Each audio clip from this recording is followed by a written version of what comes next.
What is going on, guys? It's Kryptic TMG and I'm back with a brand new video. This time we're back in AOR for the Season 10 GT3 evaluation race, and I'm going to be driving the Lamborghini for this race. And yeah, just a video just sort of showing off the race. And I'm going to be talking about sort of patch 6 and the new season AOR and sort of the things I'm expecting. Yeah, Imola is going to be the track that we're doing. Not my favourite track, not my best track, but I managed to sort of do some laps around here and time trial. Got a 42 dead. So did a fair bit of practice for this one. It's just to sort of sort out what tier you're going to be in for the main race, or for the main season, should I say. So hopefully we did enough to get into elite. Obviously everyone in this race is not, everyone's not sort of from the same level. It's just so many people have signed up. We just sort of got to put everyone through the process of seeing how fast each person is to put them in the correct tier. But anyway, yeah, recently patch 6 came out, and as I said before, definitely I think it has sped the cars up a little bit. Not sort of the BOP of the cars, but just the tyre performance and the grip levels are just making it easier to go faster. So it's actually in a way brought the cars a lot closer together. For this season the Ferrari has actually been banned, so there is no Ferraris in season 10, which I probably think should have happened a little while ago, because I think it has sort of spoiled some of the races with the Ferraris just being so much quicker in the race. But with the AMG being buffed and the Lamborghini, the Audi, the Porsche, the Renault, the BMW M6, and I've even seen some fast times in the BMW Z4, it's looking a lot closer between the cars at the minute. So yeah, it should be fun. For this season, season 10, there's been a few changes to the way AOR are doing things. This time there'll be mandatory pit stops, and you can't pit on lap 1, and you have to pit 5 laps before the end. You don't have to take on any fuel or change tyres, but you do have to stop in your pit box, which is going to sort of mix the strategy up a bit if you're stuck behind someone, or if you make an early pit stop so you're out of sight, sort of out of mind, and the guy in the front's not pushing, then you may be able to sort of undercut them. So you never know. It should be pretty good. Also, this season 2 rounds will be reverse championship order, so there'll be no qualifying. It'll just be reverse championship order, so whoever's leading the championship will start right at the back, and that's going to be for round 3 and round 7, I think, which is Indianapolis Road and Catalunya, and also them races will be an hour and a half. So definitely mix things up a little bit. That should be quite fun, trying to get through the pack without crashing or hitting anyone, and sort of thinking about your strategy and stuff like that. It's going to be very interesting. I for one, I like that sort of thing, especially just to mix things up. I think it's always needed, the sort of mandatory pit stop, I think, the races, because once you sort of get away and you're in formation, there's not really much you can do if someone's quicker than you, or there's not really much you can do on strategy. You pretty much got to get the overtake done on track, but now you can sort of think of other ways to get in front of somebody. But anyway, on to the first qualifying lap, and you can see I've given the car in front a lot of space, but I knew that the car, it doesn't really sort of warm up on the first lap. Especially, you can see the tyres are still like turquoise on the front left, so not much grip on the first lap. And you see, once I'm going into turn 1, just that I felt the car, there's no way the car would stick. I think I even broke a little bit on the grass, maybe, or half my tyre on the grass, and I felt if I had turned in too early, I definitely would have ended up dropping it. But the rest of the lap, I thought we can sort of just push through and see how we go. I was looking to get sort of like a 42.8, 42.7, which is what I got in practice just before this. So if I manage to do that, then I'll be pretty happy. But I was hoping that I just didn't catch the guy in front. I thought I gave him quite a lot of space, and knowing that the second lap is going to be the lap that I'm really going to push on, I was just hoping I didn't catch him. But I'm going to forward it to the second lap now, because obviously this lap was just the banker, and it wasn't really anything special. This is just sort of just to get a time on the board. But I'm going to forward it to the next lap and see if we manage to improve our time.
So we just managed to hang on to pole position. You can see first sector 33.5 was awful.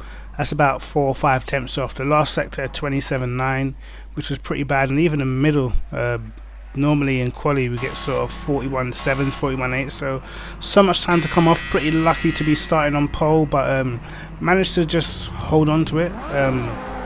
Got 2 Porsches just behind me, and pretty much all I was focused on was getting a good start. So just forward it to the start of the race and see how I managed to get on. So holding it at exactly 50 mile an hour, and the acceleration point is from that sort of thing above the track, I don't even know what it is, where it holds the lights, and from now I can pretty much accelerate any time. So you've got to try and catch them unawares. Managed to get a good start, gap them straight away, and that's pretty much how you want to start a race. You want to sort of get a gap so you can comfortably take up a line to take the first corner. Obviously with us doing the out lap, the brakes are going to be a little bit cold, the tyres are going to be a little bit cold, so a little bit careful going into turn 1 and just making sure that I'm not too aggressive. And for now it's just try and stay consistent and try and put the laps together. Obviously we've got 35 laps and a pit stop, so gotta just stay consistent. Again, this race is full of people with sort of different skill sets, so it's not going to be ultra competitive, but it will be semi-competitive, because obviously there's people who will belong in elite that's in this race and stuff like that. So you never know the people that sign up, you never know how fast they are. So yeah, more about the car pick that I've chosen for this season, which is the Lamborghini. I've always liked the car, but I guess I'm just getting around to it now. I guess I used the Audi in Season 8, I used the Renault in Season 9. I'm sort of tired of using cars that don't have any straight line performance. I always feel like I'm a sitting duck on a straight. And yeah, so this season we've gone with the Audi. Can be a little bit tricky to get the best out of in terms of setup, but it's quite a stable car. Obviously no front splitter, as you've probably seen in previous videos and stuff, but I like it. I've always liked it. So yeah, you can see we've got an invalidation penalty there. Something went a bit wide on the exit of the chicane maybe, but I mean, with the penalties on this game now, since the update, I think the penalties have been updated again, and it's like they want you to slow down for about 5 seconds for something that gains you 2 or 3 tenths, and I'd just rather take the penalty, to be honest. I'd rather take the penalty, because the amount you slow down, the amount of momentum you lose is going to cost you a lot more than 2 seconds. So the way I see it is just take the penalty. But you can see me flicking through my automatic clutch just to make sure that it's off, because a lot of the time, especially with the T300, the game just does weird things, and sometimes my wheel will sort of, it feels like I've driven over like a set of bricks out of nowhere, and then I go to automatic clutch, and my automatic clutch is on, my traction control's on, my ABS has changed, and just sort of stuff like that you get with T300s a lot of the time. Normally, what the problem I normally get is it goes back to the home screen menu in the middle of a race, and I was just hoping that it didn't happen this time. Obviously that happened to me a few times last season, which is why I didn't even upload the last few races of last season, because I think it happened at Fuji where I was second battling for the win. It happened at Long Beach where I was leading by a good 14 seconds. It happened to me twice actually at Long Beach, and yeah, it happened to me at Bathurst as well, when I was in second place there as well. So crazy, but I actually took my wheel apart, dusted it down, cleaned it, and hoping that obviously the problem goes away. I tightened all the screws and stuff like that, so I'm hoping that we don't have that problem this season. It is something that's always put me off a little bit while I'm racing, because you just never know if that's going to happen or not, and it's such a hard thing to catch because it tends to happen when I'm going around the corner, so I have no control over the car. And it's not like sort of F1 2017 when you press pause, the AI sort of takes control of your car and drives it around the corner. If it was like that, it would be no problem, but obviously it's not. So yeah, it can be extremely annoying, but it happens. I mean, it's Project Cars, it used to happen in Project Cars 1 all the time.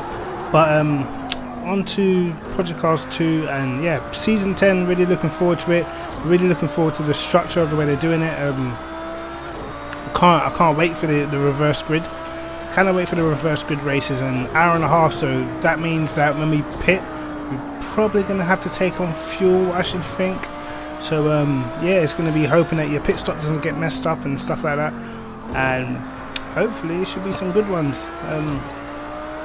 For me now, I think the fact that the Ferrari's not in the races anymore makes each race much more interesting, because I feel like the other cars are sort of very equal, and you're still going to get little variants, little differences around certain tracks where one car is better than the other and stuff like that, but it really is over the season. I think each track, each car is going to have a strong track and stuff like that, and in general anyway they're really closely matched. So I think there's a wide range of cars that you're going to be able to use this season. The Ginetta, super quick, the Audi, the Lambo, the AMG obviously, also the M6, which is obviously a turbo car, so if there's any tracks at high altitude, it's still going to have a small advantage there, which there is a few tracks. I'll try and get the calendar up for you if I can. Maybe at the end of the video I'll try and get the calendar up so you can see what races we'll be doing, what rounds. We don't actually know the weather conditions for each race yet. We only know that sort of a week before, so you can't sort of over practice. So it should be interesting. But for me in this race now, I'm just trying to build a gap just in case I make any silly mistakes. I don't sort of just fall down the pecking order. So it's all about just trying to stay consistent and trying to put some laps together. But at this point I was trying not to make any mistakes really, because it's so easy to get a penalty around here. As you can see, I've already got 4 seconds, so after I picked up them 4 seconds pretty early, I just decided to just sort of manage the pace and not sort of ring it as much as I wanted to. You see we were doing pretty much a load of 44 6s and stuff like that. But you can see we just run a little bit wide there, and I didn't even think that was 2 wheels over the white line. I don't think it is. You don't have to be 2 wheels over the white line on this track to get a penalty, unfortunately. But that's the main reason for me why I don't even bother slow down, because I mean the AOR rules state that you're not allowed to have 2 wheels outside the white line. But on this track, even if you have half your car outside of the white line, it just at some corners it just will give you a penalty. So yeah, it's just one of them. So now I've picked up another 1 second penalty, so it's 5 seconds I've got added to my race time. Luckily Matt in second has also got a 3 second penalty, so that's a deficit of about 2 seconds. So as long as I finish 2 seconds ahead, or I don't get any more penalties, I should be okay. But yeah, we're managing to stretch the gap, and about 9.3 seconds, and I was just thinking, when do I think the right time to pit is?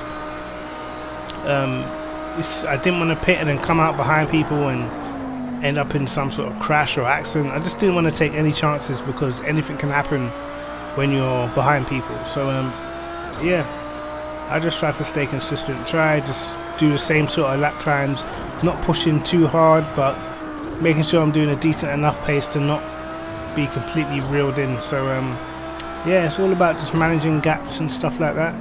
Obviously there's going to be times in the main season where I think you're going to have no choice but to push every single lap, and it's going to be interesting what the cars are like, because previously I drove the Audi in season 8, and maybe it was me not knowing how to set the car up sufficiently to get the best out of it, but it felt like a car you could push every lap, but then it would just randomly spin from the rear, and that really put me off that car, really did. I haven't driven it much since.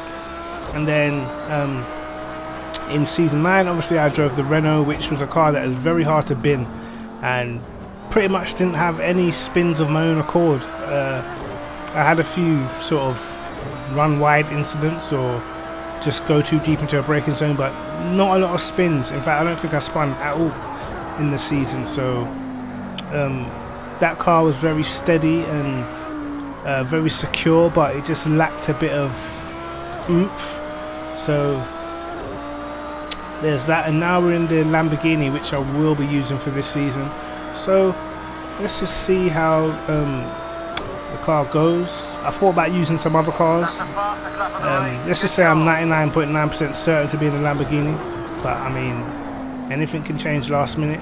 But it's a car that I like the sound.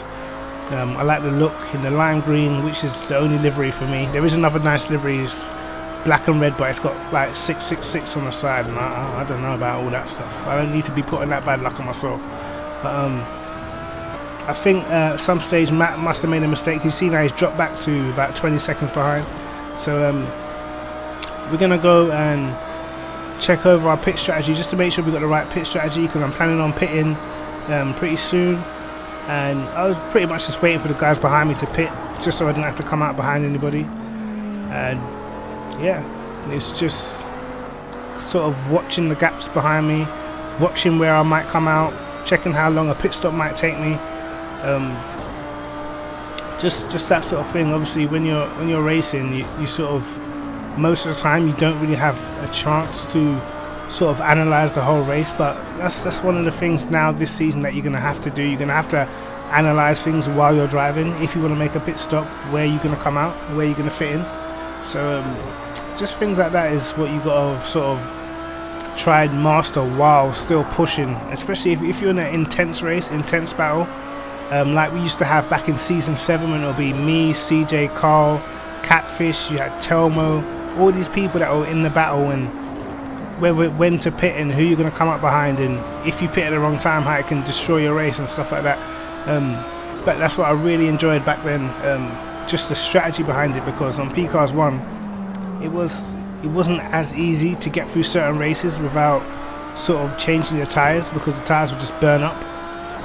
Obviously on this game the hard tyres seem like they're like super hard, so no chance of them burning up, but you still got that element of strategy now. And I've been following this guy for a while. He wasn't actually that slow, so it wasn't too bad. I mean, my pace had dropped off a bit, but could still manage it, and plus because I think Matt had made the mistake, it just gave me a little bit more freedom. But he lets me pass, and I just give him a little bit of a weave onto lap 26, and I just thought I better push just a little bit, because obviously I've lost a bit of time. So for the first sector, just try and push a little bit. But over that first chicane, in practice, I could pretty much launch the car over them curves, and it would just grip up, stick nicely.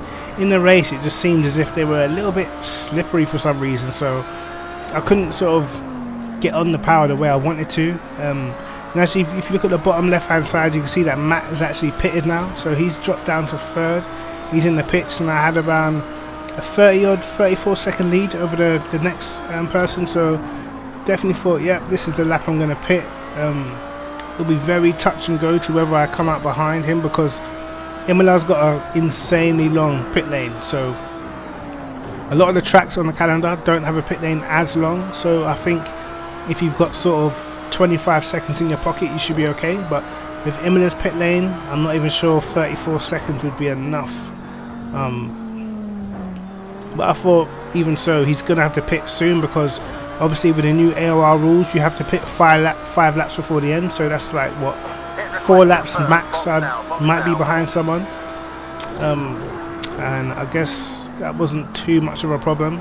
Especially if there's only one person, it's not really too much of a problem. He'd been driving pretty consistent. He hadn't got any penalties. He hadn't made any mistakes, so I'd be pretty comfortable behind him if I did indeed come up behind him. But managed to get the car slow down nicely, and now it's all about spotting your pit box.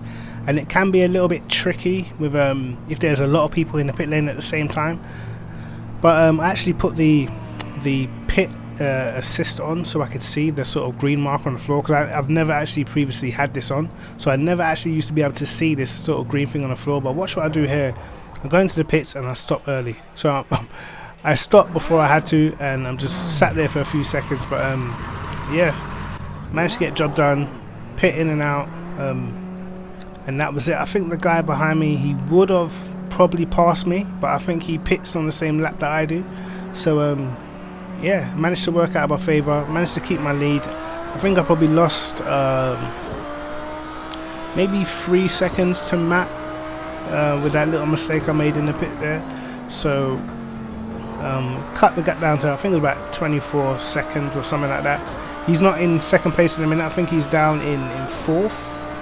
But yeah, Obviously he's going to get back up into second once the other guys pit, but you can see now I've actually having to save fuel because I'm looking at how much fuel I got and I'm thinking, hold on a second, this is going to be tight. So you can see now nothing really happened to the end of the race. It was just pretty much me just saving fuel because it was really tight. You can see we dropped into the 1 minute 48s, and that's sort of 4 seconds off the pace, but I had to sort of save fuel. And now that I've got towards the last lap, I can smack it back up to rich, knowing that I've got enough fuel to finish the race. And for the last lap I'm just going to push and see what I can do. Hopefully I don't get no corner cut penalties, but I pretty much knew, I always said to myself, if I've got the fuel at the end, I'll try to put a fast one in, just to see if the pace holds in this car, to see if the pace is still there. Some cars, they drop off and you can never really get the edge back. That used to happen quite frequently in the Renault. It would drop off and then it's very hard to sort of get the pace back into the car. But this car, it feels like whenever you're ready to push, you can just go. So that's what I like. You see us already going a lot harder through this section than we were before, and yeah, just the car still felt there. The tires didn't really have any tire wear, which I think is more to do with how hard the hard tires were, but tire wear spread it out evenly, and the pressures actually came down. Because if you seen after the pit stop, the tire pressures actually went up quite a lot. My tires were at 27, but they actually did come back down, which was pretty good. And yeah, you could still had plenty of grip in the tires, and the car still felt good. And I just thought, I'm going to try and get the fastest lap of the race, or my fastest lap of the race, at the end. And this, I think this chicane here, this is so important to your lap. You really got to be aggressive on that chicane to get a quick time round here. And the last 2 corners also got to nail the turning in points so you can get on the power as quick as possible, because otherwise you sort of got to feather the throttle not to run out too wide. And there I just missed the turning point a little bit, so then I had to feather the throttle again in the last corner. So could have been a little bit quicker even than what we ended up with, but still we're almost 4 tenths up on our fastest lap of the race. So go across the line, last lap of the race, and we do a 43.7, and yeah, that was our evaluation race. So there's the final results, as I took a quick screenshot while CJ was inviting me. But yeah, there's the results for the race, and obviously hopefully this should be enough to put me in elite, which I probably should be. We was in elite last season, and we got the second fastest time in the time trial, so should be an elite, should be good fun. Definitely looking forward to it. I think the first race is at Sonoma Raceway, which is a pretty tricky track if you don't know it well. So yeah, gonna have to put the practice in for that. I think the start of the season is probably about 2 weeks away, I think. 1 or 2 weeks, but I'll definitely update you on that one. But anyway, it's Kryptic TMG. Like and subscribe, hit the notification bell to catch my videos first, and peace.